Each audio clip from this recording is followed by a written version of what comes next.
아멘. 예, 오늘은 우리 가족 예배고요. 우리 아이들과 함께 예배드립니다.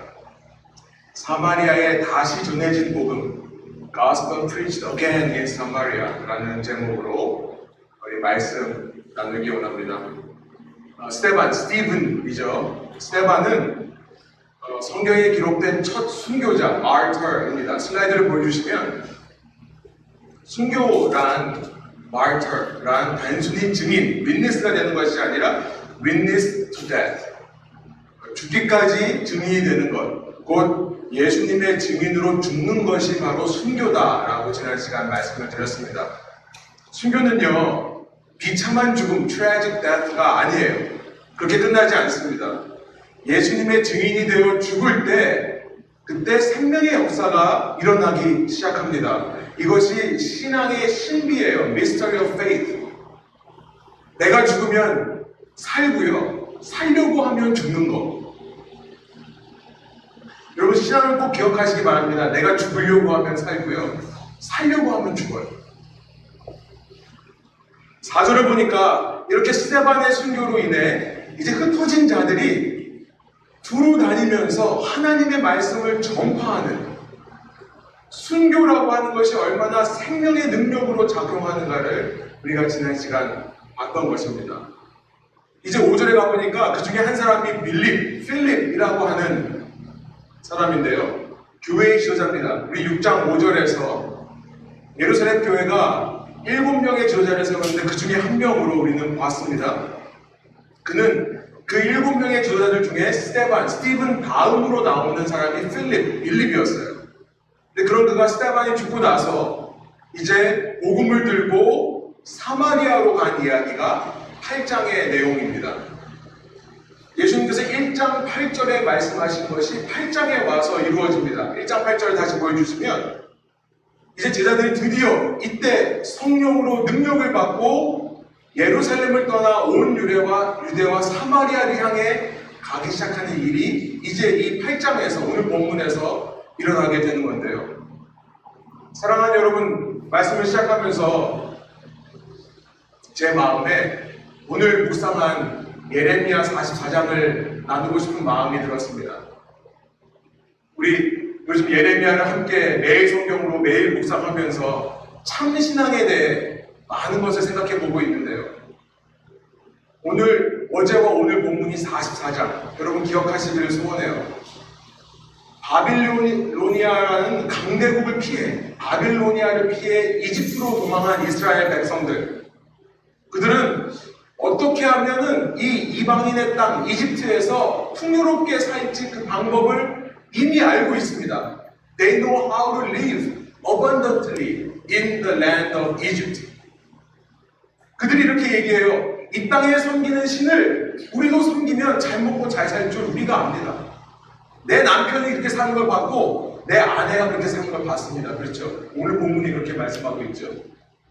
여러분, 우리 죄송합니다. 제가 종이 페이퍼로 오늘 프린트했더니 무게가 없어가지고 죄송합니다. 여러분, 우리 매일 성경 함께 읽는데요. 지금까지 동참 안 하신 분들 지금이라도 함께 다시 한번 동참하시면 좋겠습니다. 매일 하나님의 말씀을 온 교회가 함께 읽고요. 여러분, 제가 보내드리는 개인 묵상방 여기에 가입하세요. 가입 안 하신 분들은. 그리고 가입은 했지만 그동안에 좀 지쳐서 그냥 한번 메시지 오면 온 것만 확인하고 읽지는 않으셨던 분들, 이번 기회에 다시 한번 읽어보는 결단을 하시는 시간 되기를 원합니다. 여러분, 이 이스라엘의 모습을 보면서 우리의 모습을 너무나 많이 발견하게 됩니다. 이 도시에도 어떻게 하면 잘 먹고 잘 사는지를 우리가 이미 알고 있습니다. 이 도시에 가득한 돈의 논리, 성공, 어떻게 하면 사람들의 인정을 받는가, 우리가 이미 잘 알고 있습니다. 그러나 하나님께서는 예레미야를 통해 바로 그것이 우상숭배다, 아이돌 월십이다 라는 것을 말씀하고 있습니다. 우리는 이런 마음이 들어요. 왜요? 좀 그러면 안 되나요?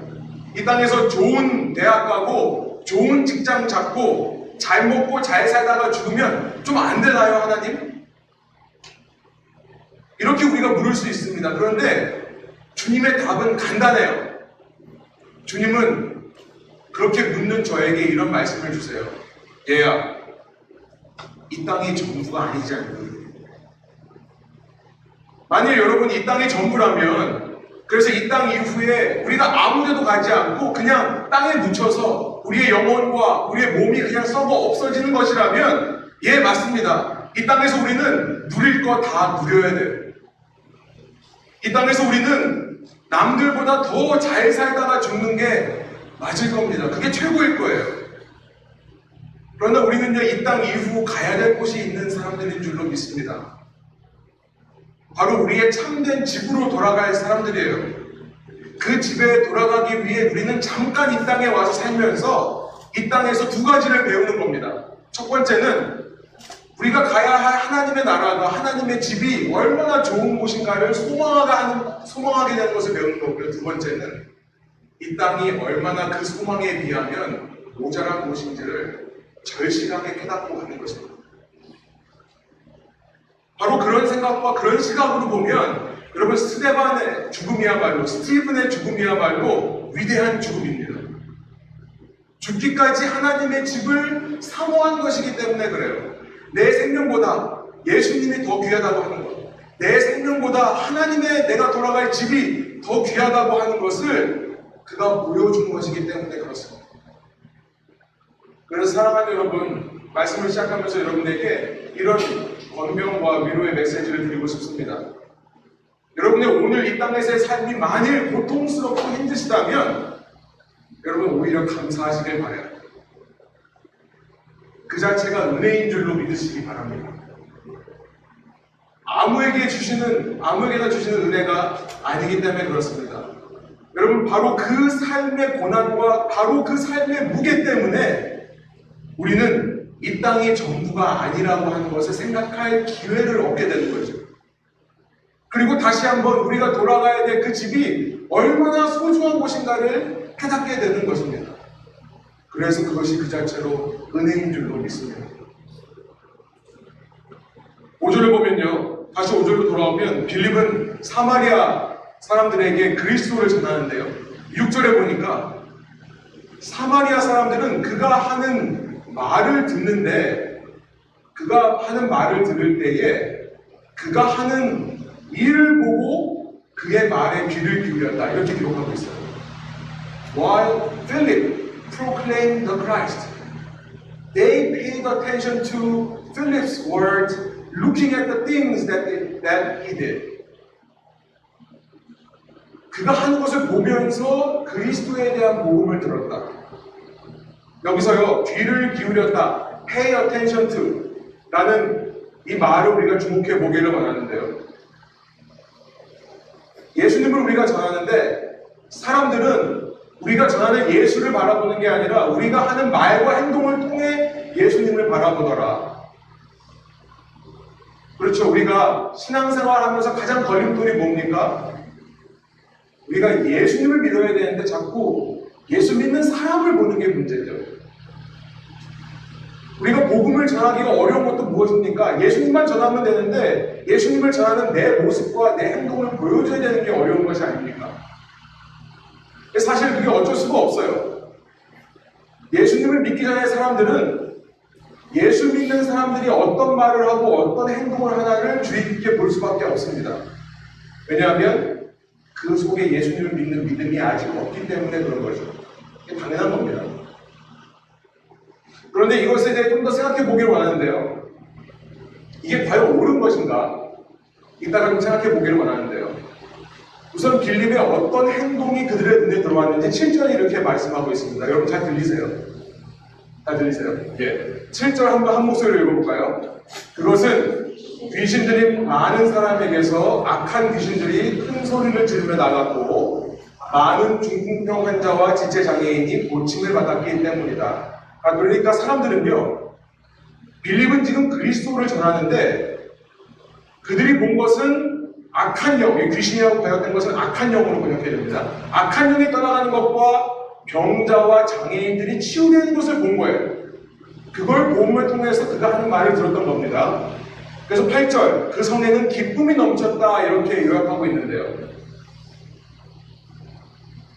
저는 이 말씀을 보면서 이런 질문이 생겨요. 이게 과연 다인가?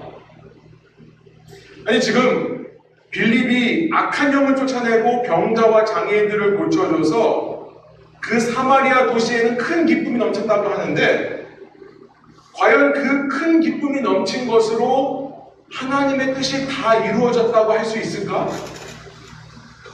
하나님께서 사마리아를 향한, 사마리아인들을 향한 뜻이 과연 그것뿐일까? 여러분, 스데반의 순교로 지금 사람들이 흩어지면서 하나님의 말씀이 사마리아까지 전해지게 되었는데요. 성령께서 빌립을 사마리아로 보내신 목적과 의도, intention and purpose, 이게 전부일까? 여러분 어떻게 생각하세요?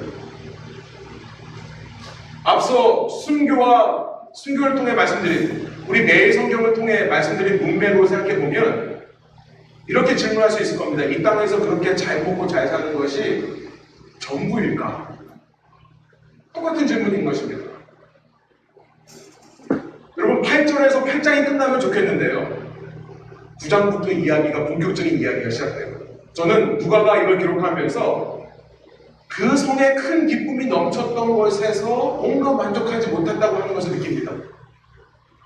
그렇게 회복되고 치유되는 것만이 전부가 아니다는 사실, 그 다음에 뭔가가 필요하다는 사실을 얘기하기 위해 9절부터 25절까지 시몬이라고 하는, 사이몬이라고 하는 마술사를 등장시키는 것이라 생각이 듭니다.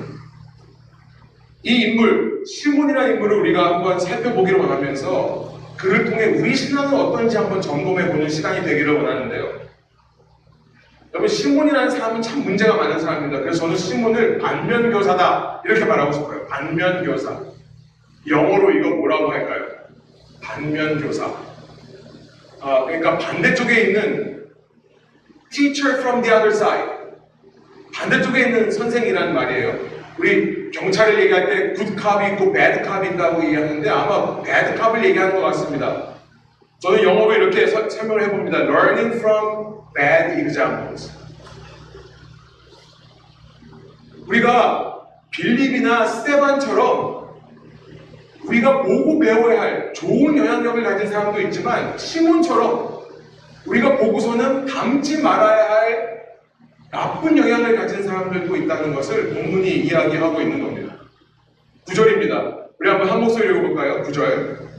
그 성에 시몬이라는 사람이 있었는데 그는 마술을 부려서 사마리아 사람들을 놀라게 하며 스스로 큰 인물인 채 하는 사람이었다. 시몬의 두 가지 키워드가 있습니다. Two keywords of Simon. First is magic. 마술이라는 거예요. 두 번째는요. 큰 인물인 채 great 이라는 단어. great. someone great. somebody great. 이 마술이라고 하는 거 한번 먼저 생각해 볼게요. 두 가지 키워드 중에 첫 번째 마술. 여러분 고대 시대는요, in the ancient times, 고대 시대에는 오늘날 하는 마술과 좀 다릅니다. 마술이. 근데 그 뿌리, 루트는 비슷해요. 지금 현재 하는 마술은 어떤 거죠? 왜 최근에 한국에서 뭐 더 매직 스타 이런 쇼프로가 있어서 저하고 아이들하고 방학 때 참 재밌게 봤습니다만 정말 한국에도 훌륭한 마술사들이 있구나 이런 거 알게 되었는데요. 현대 마술은 뭐죠? 매직하면 뭐죠? 이것이 눈속임입니다. trickery예요. trickery. The art of deception and misdirection. 그러니까 속이는 거고 우리의 시선을 다른 곳을 향하게 하는 것이 그런 기술이 바로 마술입니다. 그래서 우리의 시선을 속이고 다른 데를 바라보게 하는 동안 딴 걸 하면서 현실에서는 불가능한 일을 가능한 것처럼 보이게 하는 것이 마술이에요. 고대 시대도 마술은 똑같은 원리입니다. 그 루트는 똑같아요. 뿌리는 똑같아요. 뭐냐면 현실에서 불가능한 것을 가능한 것처럼 보이게 하는 거예요. 다른 말로 말하면 마치 이 땅에서 우리가 추구하는 것들이 우리에게 영원한 의미와 안정을 주는 것처럼 속이는 것. 그것이 바로 마술입니다. 근데 고대 시대에는 그걸 포함해서요. 여러분 고대 시대에는 마술 속에요. 생활을 편리하게 하는 비밀도 포함이 돼요. 또 마음을 평안하게 하고 기분 좋게 만드는 여러 가지 방법들도 마술에 들어갑니다. 더 나아가서 이 자연 현상과 사람을 이해하는 것까지도 마술에 들어가요. 중세시대 전까지, before the Middle Ages, 중세시대 전까지 여러분, 이 오늘날 우리가 과학이라고 부르는, 사이언스라고 부르는 모든 것들이 다 마술 아래에 들어있다는 것을 여러분 아시죠? 중세시대가 지나고 나서야 마술이 과학으로부터 분리되어서, 그러니까 과학이 마술로부터 분리되어서 독자적인 학문이 된 겁니다. 이 예수님이 태어나셨을 때 마태복음 2장은요, 동방에서 박사들이 왔다고 했는데요. 그 박사들을 Magi, Magus라고 기록하고 있습니다. 이것은요, 고대 페르시아의 제사장 계급이에요. Priest class of the ancient Persia. 그 말이 바로 Magi라는 말인데요. 마법사라는 말인데요. 그들이 한 일은 뭐였냐면은, 기억하세요. 별을 연구하는 사람들입니다. 그러니까 오늘날로 말하면 천문과학자예요. 우주과학자입니다. 천문학자들이에요. Astrologist. 여러분, 이 astrologist에서 astrologer라는 말이 나왔어요. astrologer. 무슨 말이죠? 별을 공부함을 통해 미래를 예언하는 점을 치는 점성술사라는 말이 거기서 나온 겁니다. 마술은 이렇게 사람과 자연을 연구하고 공부해서 그 목적이 뭡니까? 이 세상에서 더 나은 삶을 살 수 있는 비결을 가르쳐 주던 게 마술이에요. 그래서 사람들은 마술을 통해 이 현실에서는 불가능하다고 생각했던 것들을 가능하게 할 수 있다고 믿었던 겁니다. 그래서 그 당시에 마술은 너무나 많은 사람들이 사용하던 학문이고 기술이에요. 후에 사도 바울이라는 사람이 에베소, 이피서스라는 곳에서 사역을 하는데요. 사도행전 19장 19절에 가면 그 에베소에서 예수님의 복음을 듣는 사람들이 한 행동을 이렇게 기록하고 있습니다. 19장 19절이에요. 또 마술을 부리던 많은 사람이 그들의 책을 모아서 모든 사람 앞에서 불살랐다. 책값을 계산하여 보니 은돈 50만 디페 맘먹었다. 그러니까 무슨 생각을 할 수 있냐면, 이 마술이라는 게 한두 명이 했던 게 아니구나.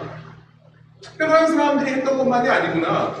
정말 대부분 도시 사람들이 했던 거고, 예수님의 복음을 듣자 이들은 더 이상 마술에 의지해서 이 땅을 살아갈 필요가 없다는 것을 알았던 겁니다. 그래서 자신들이 돈 주고 샀던 마술책을 가지고 와서 전부 다 태워버려요. 복음이 들어가니까, 예수님을 알게 되니까 내가 의지하던 대상이 달라지는 거죠. 더 이상 세상의 지혜와 세상의 방법들이 내 신이 되지 못하는 겁니다. 우리가 여러분 이 본문의 말씀을 읽으면서 시몬 마술사? 이상한 행동하는 사람?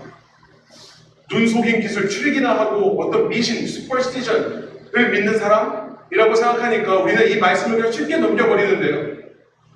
만일 여기서 말하는 마술이라는 것이 우리가 지금 이 세상에서 의지하는 세상의 모든 지혜와 성공할 수 있는, 잘 살 수 있는 방법들을 가리키는 거라면 우리가 이 말씀을 얼마나 무겁게 받아들여야 할까요? 물론 여러분, 학생들 공부하지 말라는 얘기가 아닙니다. 여러분, 기술 배우거나 일하지 말라는 이야기가 아니에요. 그것이 필요합니다만 여러분 분명히 아셔야 돼요. 특별히 이 시애틀이라는 도시에 살면서 여러분 분명히 아셔야 돼요. 그것들이 여러분의 삶을 책임지는 게 아니라는 사실이에요. 그것이 여러분의 삶을 책임져주지 않습니다.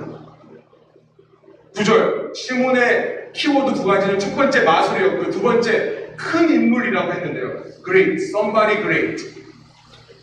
여러분, 그 세상의 지혜와 방법들이 우리에게 필요하긴 합니다만 그것들이 그렇게 큰 존재는 아니라는 거예요. 그것들이 하나님보다 더 크지는 않다는 것입니다. 10절로 넘어가 볼게요. 그런데 사마리아 도시 사람들은요, 작은 사람으로부터 높은 위치에 있는 사람들까지 모두 이 시몬의 마술에 놀랐습니다. 그래서 그 시몬에게 하나님의 능력이 임하는구나라고 생각을 했는데, 여러분 영어 성경을 보니까 그 하나님의 이름이 그레이시예요. This man is the power of God that is called great. 큰 신, 위대한 신이라고 하는 신의 능력이 이 시몬에게 임했구나라고 사람들이 이해했대요. 여러분, 지금 사마리아인들이 빌립이 전하는 그리스도를 듣고 지금 하나님을 믿었다라고 되어 있습니다. 그런데 이들은 원래 북이스라엘 후손이죠. 원래 하나님을 믿던 사람들이었습니다. 그런데 실은 이 사람들은 말로는 하나님을 믿는다고 하지만 다른 신을 섬기고 있는 거예요. 다른 이름의 신, 그레이트이라는 신, 큰 신, 자신들의 삶에 지혜를 주고 성공할 수 있는 방법을 가르쳐주는 큰 신이라는 것을 섬기던 사람들이에요. 그러니까 말로는 하나님을 예배하는 사람이지만 실은 우상 숭배자인 거예요. 아이돌 워시퍼. 하나님과 전혀 상관없는 우상을 하나님인 줄로 착각하고 믿는 사람들이었다는 거예요. 더 중요한 표현이 10절과 11절에 나와 있는 그를 따랐다라는 표현인데요. 10절, 11절 보여주세요. 두 번 반복됩니다. 근데 이 표현이 앞서 6절에 나온 귀를 기울였다라는 말과 똑같은 말입니다. 제가 이따가 다시 한번 더 깊게 생각해 본다고 했죠. 영어로 보면 똑같은 표현입니다. Pay attention to. 그러니까 지금 6절을 보여주시면 사마리아 사람들은요, 이 빌립이 전하는 그리스도를 듣고 그에게 귀를 기울였다라고 표현되어 있는데 똑같은 표현으로 시몬에게 했던 겁니다. 여러분 기억하세요. 사마리아 사람들은 시몬의 마술에 놀라 시몬이 말하는 더 큰 신, 더 great이라는 God called great이라는 신을 따라왔던 것처럼 지금 빌립이 행하는 놀라운 일들, 그렇게 약한 영을 쫓아내고 병자와 장애인을 치유한 것을 보면서 놀라서 빌립이 말하는 그리스도를 따랐던 겁니다. 무슨 말이냐면 그들에게는 빌립이나 시몬이나 똑같은 사람이었다는 거예요. 그들에게는 빌립의 하나님이나 시몬의 하나님이나 똑같은 사람이었다는 것을 지금 본문이 이야기하고 있는 겁니다. 이런 배경 속에서 이제 12절, 13절이 이어집니다. 12절이에요. 한 목소리 한번 읽어보겠습니다. 그런데 빌립이 하나님 나라와 예수 그리스도의 이름에 관한 기쁜 소식을 전하니 남자나 여자나 다 그의 말을 믿고서 세례를 받았다. 기가 막힙니다. 그럼 저는 이 말씀을 읽을 때요, 그냥 아무 생각 없이 읽으면 사마리아 사람들이 믿었구나, 세례 받았구나, 할렐루야 이렇게 할 수 있겠지만요, 여러분 이런 배경을 통해서 읽으면 좀 뭔가 이상해지죠. 이들이 과연 믿고 세례를 받은 것이 진짜 예수님을 믿은 것일까? 이 질문을 하지 않을 수가 없는 겁니다. 과연 지금 이들이 그리스도를 믿고 있는 것입니까? 힌트 영어로 12절을 보면 이렇게 돼 있어요. 영어로 보면 They believe Philip. They believed Christ가 아니라, 예수가 아니라, 하나님이 아니라 They believed Philip. 빌립은 하나님 나라와 예수 그리스도에 관한 기쁜 소식을 전하고 있는데 이 복음을 듣는 사람들은 빌립이 전하는 하나님을 믿는 게 아니라 빌립이 행하는 일들을 믿기 시작한 겁니다. 그것만 pay attention to, 듣고 따르기 시작하는 거예요. 아직까지 그 복음을 듣는 사람들의 마음속에는 여전히 마술적인 생각과 큰 신이 존재하고 있기 때문에 그들이 가지고 있는 그 믿음이라는 것, 그들이 받은 세례라는 것 전부 가짜라는 것을 알게 됩니다. 충격적인 말이죠. 가짜라는 거예요. 그들의 믿음은 가짜였습니다. 겉으로는 믿는다고 하지만 정말 속으로는 하나님 믿지 않는 거예요. 세례를 받았지만 정말 하나님의 구원과는 상관없는 사람이 된 겁니다. 조금 후에 본문에서 다시 확인할 거예요. 제가 이 말씀을 읽으면서 여러분들이 참 많이 생각났습니다. 특별히 우리 자녀들. 정말 교회 안에 있지만 예수를 믿는다고 하지만 세례도 받았지만 정말 예수 그리스도께서 우리의 마음속에 살아계시는가? 너무나 무거운 말씀이에요. 너무나 심각한 말씀이에요. 예수님께서 마태복음 22장 14절에 이렇게 말씀하십니다. 청함을 받은 사람은 많은데 택함을 받은 사람은 적다. For many are called, but few are chosen. 여러분, 우리가 신앙생활하면서 이런 메시지를 얼마나 자주 들을 수 있을까요? 그냥 믿고 세례 받았으니 모든 게 다 괜찮다. 너는 크리스천이고 너는 구원받았다고 말하는 메시지가 얼마나 교회 안에 넘쳐납니까? 여러분, 제가 이 말씀을 붙잡고 연구하면서 수많은 주석가들, 신학자들이 쓴 책들을 같이 봤어요.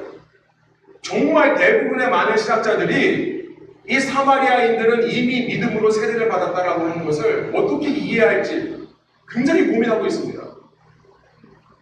그래서 저는 너무나 간단해 보여요. 말씀하는 것은.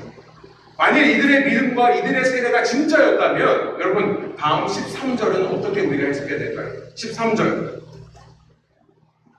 시몬도 믿게 되었고 세례를 받은 후에 항상 빌립을 따라다녔는데 그는 빌립이 표징과 큰 기적을 잇따라 행하는 것을 보면서 놀랐다. 과연 시몬의 믿음과 시몬의 세례도 진짜였을까요? 그가 빌립을 따라다닌 것, 빌립만 따라다닌 게 아니겠죠. 빌립을 따라다니는 공동체와 함께한 겁니다. 교회와 함께한 거예요. 이것이 과연 진짜였을까요? 그러면서 빌립이 행하는 일에 놀라 감탄하고 소위 은혜 받았다라고 얘기하면서 그가 가진 믿음을 진짜라고 착각한 것은 아니었을까? 여기서 우리는 이 본문이 우리가 던지는 정말 심각하고 무거운 질문, serious and weighty question, 이것을 묻게 됩니다. 정말 나는 오늘 내 속에 예수 그리스도를 모시고 살고 있는가? 정말 예수님께서 내 안에 살아계시는가? 여러분, 어떻게 예수님이 여러분 안에 살아계신다는 것을 확인하고 계십니까?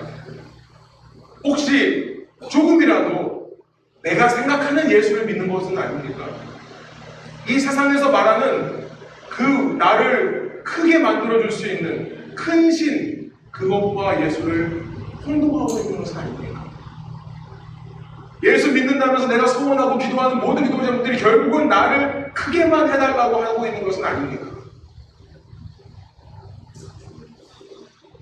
일주일 동안 살면서 교회에서는 예수님에 대해 이야기하지만 세상에서는 세상과 똑같은 모습으로 살면서 이 세상에서는 세상의 가치와 방법들에 동의하며 살고 있다면,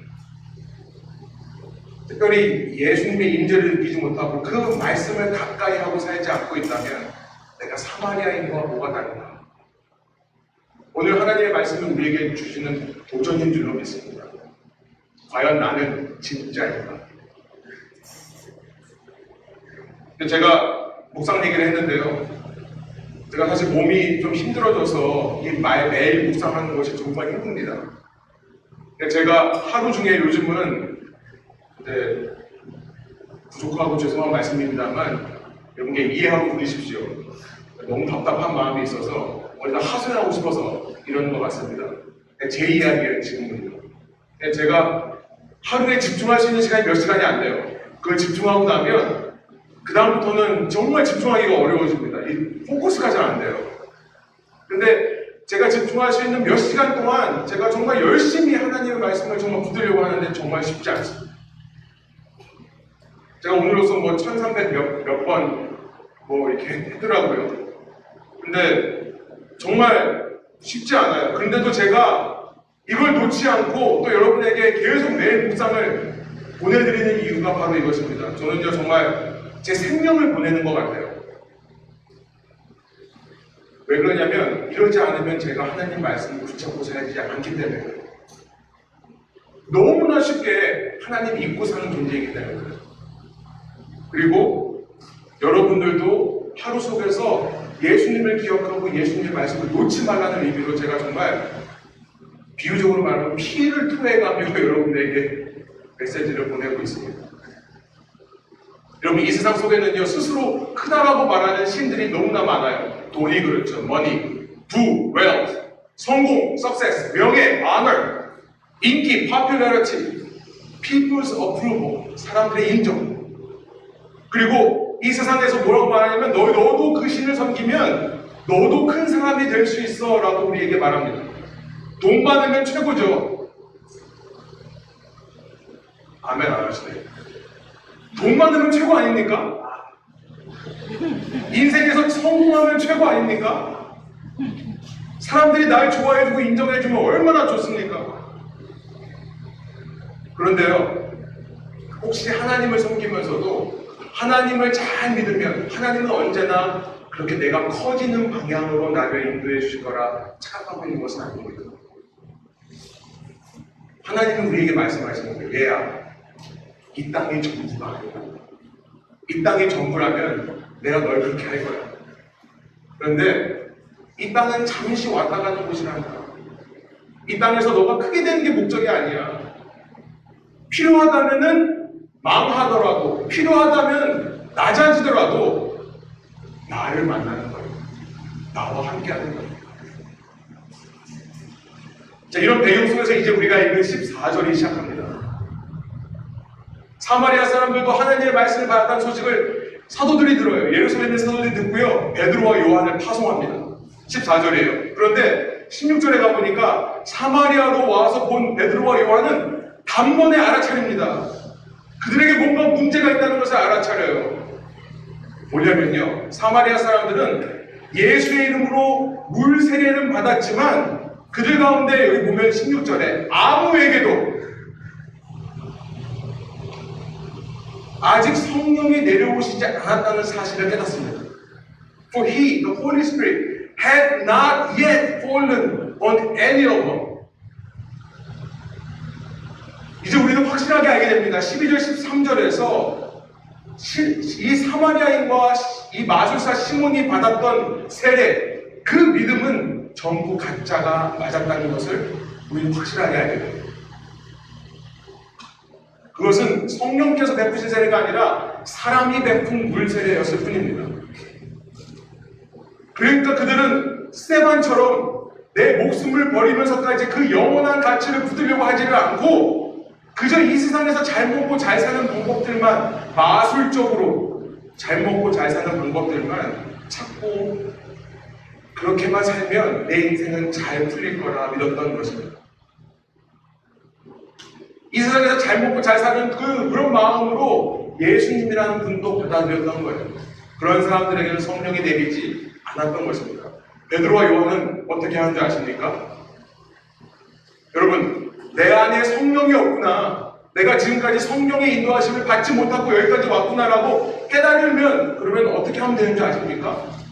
너무나 간단해요. 베드로와 요한은요, 15절에 보니까 그들을 포기하는 게 아니라, 그들을 정죄하거나 나무라는 게 아니라 성령이 아직 안 내리셨네? 뭐만 하면 돼요? 성령께서 와달라고 기도하기만 하면 돼요. 15절이에요. 두 사람은 내려가서 사마리아 사람들이 성령을 받을 수 있게 해달라고 하려고 그들을 위해 기도하였다. 아마도 무릎을 꿇고 간절히 기도했을 것입니다. 하나님, 이들에게 성령이 내려오셔야 합니다. 그래야 성령을 통해 예수 그리스도를 주로 고백하게 될 줄로 믿습니다. 주님, 이들은 하나님을 믿는다고 하지만, 하나님께 세례를 받았다고 하지만 예수를 모르고 있습니다. 마술처럼 자신의 소원을 이루어줄 존재로 예수님을 착각하고 있습니다. 마술사 시몬이 말하는 great, 그 큰 신과 하나님을 똑같은 존재라고 생각하고 있습니다. 지금 성령께서 불쌍히 여겨주시고 이 자리에 내려오셔서 이들의 마음속에 하나님은 다른 존재인 것을 알게 해주십시오. 이렇게 기도하지 않겠습니까? 동일한 기도를 저 자신과 여러분들을 위해 매일같이 올려드리고 싶습니다. 17절, 그래서 베드로와 요한이 그들에게 손을 얹으니 그들이 성령을 받았다. 감사하게도 그 간절한 기도에 성령께서 그들에게 내려오십니다. 자세히 기록은 안 되어 있습니다만 성령이 내려오실 때 분명히 그 증거가 나타났을 거예요. 그들에게 진정한 회개, 리펜턴스가 일어났을 것입니다. 우리가 그렇듯 눈물이 났을 수 있습니다. 기뻐 찬양하는 일이 있을 수도 있습니다. 혹은 이 장에서 성령이 내려오실 때와 마찬가지로 방언이 터졌을 수도 있습니다. 중요한 것은 성령께서 그들에게 내려오셨을 때 더 이상 예수 그리스도는 우상과 풍요의 번영의 신과는 다른 존재가 되었을 것입니다. 이 자리에 있는 청소년, 청년, 어른들 모두 성령께서 여러분의 마음에 임하시기를 간절히 소원합니다. 단지 시험 잘 보게 해주세요. 좋은 배우자 만나게 해주세요. 아름다운 가정 꾸리고 좋은 직장하고 돈 잘 벌게 해주세요. 건강을 위해, 비즈니스를 위해, 입학을 위해 기도하는 것이 아닙니다. 여러분, 성령께서 여러분 삶에 함께 해달라고 기도하셔야 됩니다. 그렇게 기도하면요, 때가 되었을 때 성령께서 반드시 우리에게 오셔서 우리의 믿음을 이전보다 더 순수하고 진실되게 변화시킬 줄로 믿습니다. 그런데 시몬은요, 이런 것을 보고 나서 18절에 이렇게 얘기합니다.